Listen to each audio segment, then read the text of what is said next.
Hey guys, so pleased to see you all enjoy your story. And here we're going to continue to read chapter 3. I reckon there's a whole family of them down that hole, Barnes said. Then we will have the lot, said Bean. Get the shovel. Chapter 4.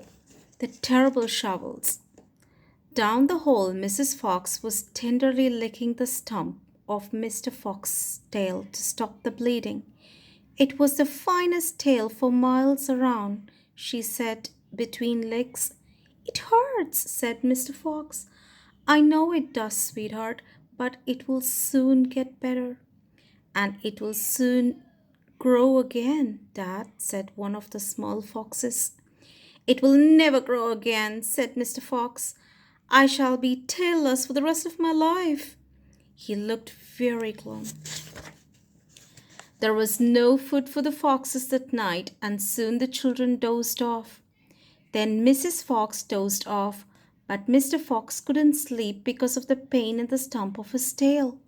Well, he thought, I suppose I'm lucky to be alive at all.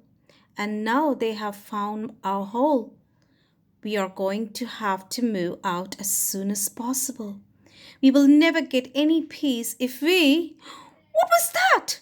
He turned his head sharply and listened. The noise he heard now was the most frightening noise a fox can ever hear. Scrape, scrape, scraping of shovels digging into the soil. Wake up, he shouted. They are digging us out. Mrs. Fox was wide awake in 1 second. She sat up, quivering all over. Are you sure that's it? She whispered. I am positive, listen. They will kill my children, cried Mrs. Fox. Never, said Mr. Fox. But, darling, they will, sobbed Mrs. Fox. You know they will. Scrunch, scrunch, scrunch went the shovels above their heads. Small stones and bits of earth began falling from the roof of the tunnel. How will they kill us, Mummy? Asked one of the small foxes. His round black eyes were huge with fright. Will there be dogs? He said. Mrs. Fox began to cry. She gathered her 4 children close to her and held them tight. Suddenly there was an especially loud crunch above their heads, and the sharp end of the shovel came right through the ceiling. The sight of this awful thing seemed to have an electric effect upon Mr. Fox. He jumped up and shouted, I have got it! Come on! There's not a moment to lose. Why didn't I think of this before? Think of what, Dad? A fox can dig quicker than a man, shouted Mr. Fox. Beginning to dig. Nobody in the world can dig as quick as a fox. The soil began to fly out furiously behind Mr. Fox as he started to dig for dear life with his front feet. Mrs. Fox ran forward to help him. So did the 4 children. Go downwards, ordered Mr. Fox. We have got to go deep as we possibly can. The tunnel began to grow longer and longer. It sloped steeply downward, deeper and deeper below the surface of the ground it went. The mother and the father and all 4 of the children were digging together. Their front legs were moving so fast you couldn't see them, and gradually and scrunchingly and scraping of the shovels became fainter and fainter. About half an hour, Mr. Fox stopped digging. Hold it, he said. They all stopped. They turned and looked back, and long tunnel they had just dug. All was quiet. Phew, said Mr. Fox. I think we've done it. They will never get as deep as this. Well done, everyone. They all sat down, panting for breath, and Mrs. Fox said to her children, I should like you to know that if it wasn't for your father, we should all be dead by now. Your father is a fantastic fox. Mr. Fox looked at his wife and she smiled. He loved her more than ever when she said things like that.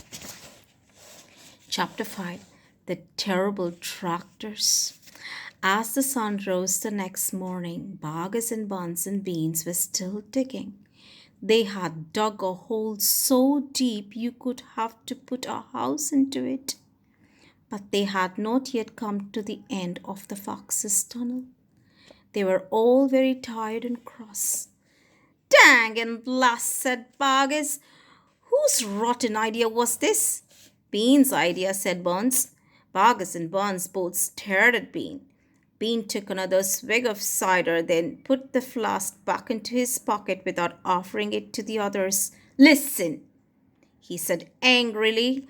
I want that fox. I am going to get that fox. I am not giving it till I have strung him up over my front porch, dead as a dumpling. We can't get him by digging, that's for sure, said the fat Boggis. I have had enough of digging. Buns, the little pot-bellied dwarf, looked up at Bean and said, Have you got any more stupid ideas then? What? Said Bean. I can't hear you. Bean never took a bath. He never even washed. As a result, his ear holes were clogged with all kinds of muck and wax and bits of chewing gum and dead flies and stuff like that. This made him deaf. Speak louder, he said to Buns, and Buns shouted back, Got any more stupid ideas? Bean rubbed the back of his neck with a dirty finger. He had a boil coming there and it itched. What we need on this job, he said, is machines, mechanical shovels. We'll have him out in 5 minutes with mechanical shovels. This was a pretty good idea, and the others too had to admit it. All right then, Bean said, taking charge. Poggis, you stay here and see the fox doesn't escape. Buns and I will go and fetch our missionaries. If he tries to get out, shoot him quick. The long, thin Bean walked away. The tiny Buns trotted after him. The fat Boggis stayed where he was with his gun pointed at the foxhole. Soon, two enormous caterpillar tractors with mechanical shovels on their front ends came clanking into the wood. Bean was driving one, Buns the other. The machines were both black. They were murderous, brutal-looking monsters. Here we go, then, shouted Bean. Death to the fox, shouted Buns. The machines went to work, biting huge mouthful of soil out of the hill. The big tree under which Mr. Fox had dug his hole in the first place was toppled like a matchstick. On all sides, rocks were sent flying and trees were falling, and the noise was deafening. Down in the tunnel, the foxes crouched, listening to the terrible clanging and banging overhead. What's happening, Dad? Cried the small foxes. What are they doing? Mr. Fox didn't know what was happening or what they were doing. It's an earthquake, cried Mrs. Fox. Look, said one of the small foxes. Our tunnels got shorter. I can see daylight. They all looked around, and yes, the mouth of the tunnel was only a few feet away from them now, and in the circle of daylight beyond they could see the two huge black tractors almost on the top of them. Tractors, shouted Mr. Fox, and mechanical shouts.